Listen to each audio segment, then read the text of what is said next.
How many of you know the story of Papillon? We want to hear it. Do you want to hear it? Yeah, we do. Yeah. Okay, so 10 years ago, on this day, I started what I called then the Blue Butterfly program. I was working as an intern at a rehab, and I started developing this program for rehabs in the evenings. I would go at night and offer the program. I did extensive research, and then I teamed up with McLean, or they allowed me to team up with them, and the 5-phase program specific for the South African audience was developed. So I had no financial backing. I mean, doing my internship, I lived in a tiny little bed sitter in Norwood. It was my bed, it was my little hot plate. And then my previous career was in media, which was quite a high profile career. And I realized I was going to have to go back to it to get the financial resources together to actually develop what became Papillon. And so I went back to editing, to a very tough job, and built up a credit record over a 1-year period, while at night continuing to offer the program at different rehabs. I actually offered Papillon, completely free of charge, but no one would take it up because they all said to me, it's too expensive, we're not going to make money out of this. No one is going to use this business model. It can't possibly work financially. But anyway, me being me, I didn't really allow things like limited financial resources to stop me, and I think that's very important. I think in life you must follow your dreams first and then worry about how you're actually going to implement them. And I don't think that's an irresponsible thing to do. I think that is actually the only way to live your life, is to know what you're passionate about, to know what you want to do, and to follow it. And so I built up a major credit record. I launched 2 years later, on the 1st of June, I launched Papillon in Melville. It was a little 6-bed facility. What I did today, you can't legally do financially. It's against the Credit Act. And that's where we started, and we were actually full from day one. I launched it with Dr. Miriam Manjila, Laurie Tisvangas, and it was the 3 of us who started it as directors, and that's how Papillon grew. And then we grew to a 12-bed facility up the road here. And then Jan Zederberg and his wife Marty bought this property for us. And we came here and became a 26-bed facility, and we're going to be a 40-bed facility by next year, June. Yeah. So that's the story of Papillon. The story of where Papillon comes from, it really comes from my core, because I developed schizoaffective disorder, which started at the age of 10, but was only diagnosed at the age of 31. And I actually thought of Papillon after a 7-month psychosis in 2010, when I was staying in a government shelter. I didn't have a cent to my name, I had no job, I was in Pretoria Central. My hospital was Shwani Hospital. I went there for the following 5 years for treatment. So I had no resources. I had no backing. I had no one I could really talk to besides a couple of friends. And that's when my dream came alive for Papillon. Sitting in a shelter. And I never actually thought to myself, it's a tough spot to be. I actually found it quite invigorating because I come from this very high up media position, gone psychotic for 7 months, and ended up here. And it was like, gee, the world looks different from here. The world looks interesting from here. And I think that's one of the reasons why you guys get such great food. Because, I really do know what it's like to eat samp and little bits of spinach, guys.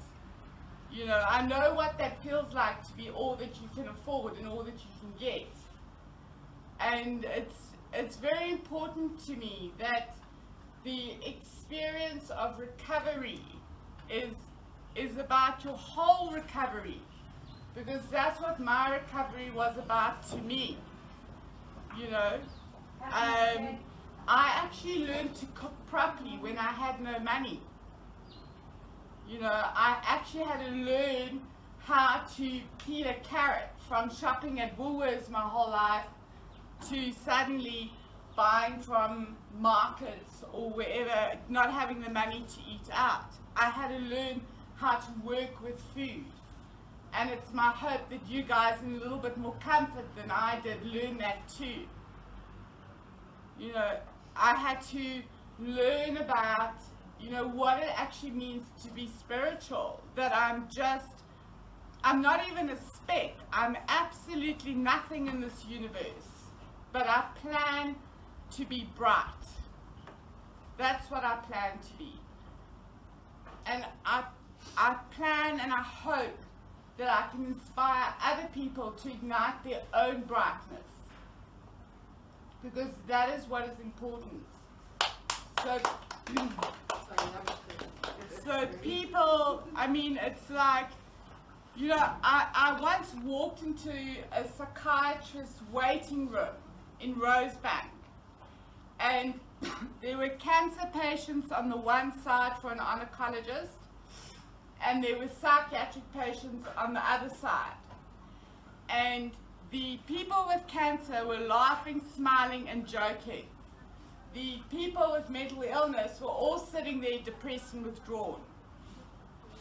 And that is the nature of how we view mental illness. Instead of seeing it as a huge gift for actually quite a powerful life journey that very few people will ever have the opportunity to experience, we don't. Okay? And that, to me, is a big part of why who I choose to come into this program.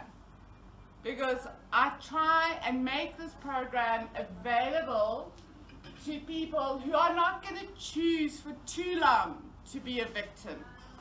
You're allowed to be a victim for your first month here. After that, you've got to become a winner, guys. Yes. It doesn't matter what's happened to you. It's a tremendous gift. So everything that's happened to me in my life, the so-called bad, poverty, alienation, I was disowned, all these things that I went through, they were not negative experiences.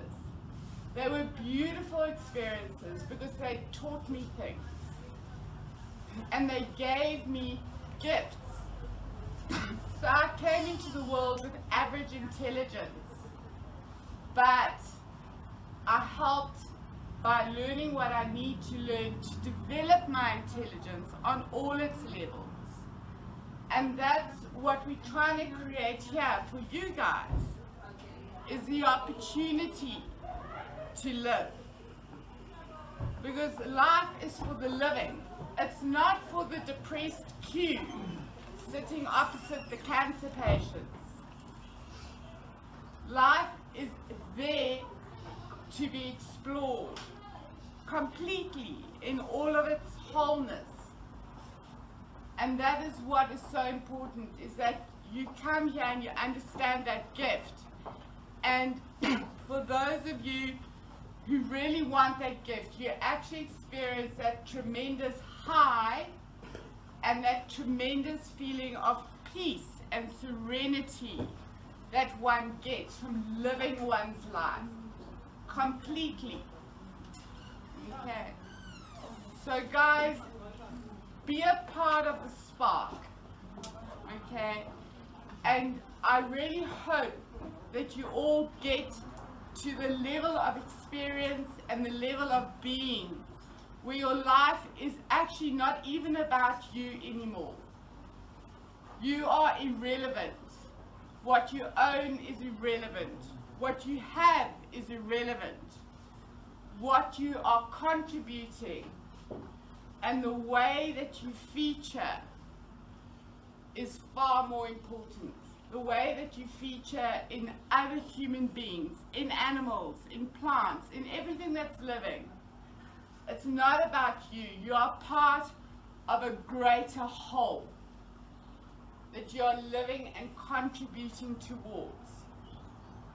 Because at the end of the day, that's what it's all about. It's about being in the greater scheme of consciousness. No other living creature on this planet has consciousness. We are the only ones with consciousness. And if we have a mental illness, we have experienced consciousness on a completely different level to anyone else. And the gift is to take that experience and live in higher consciousness.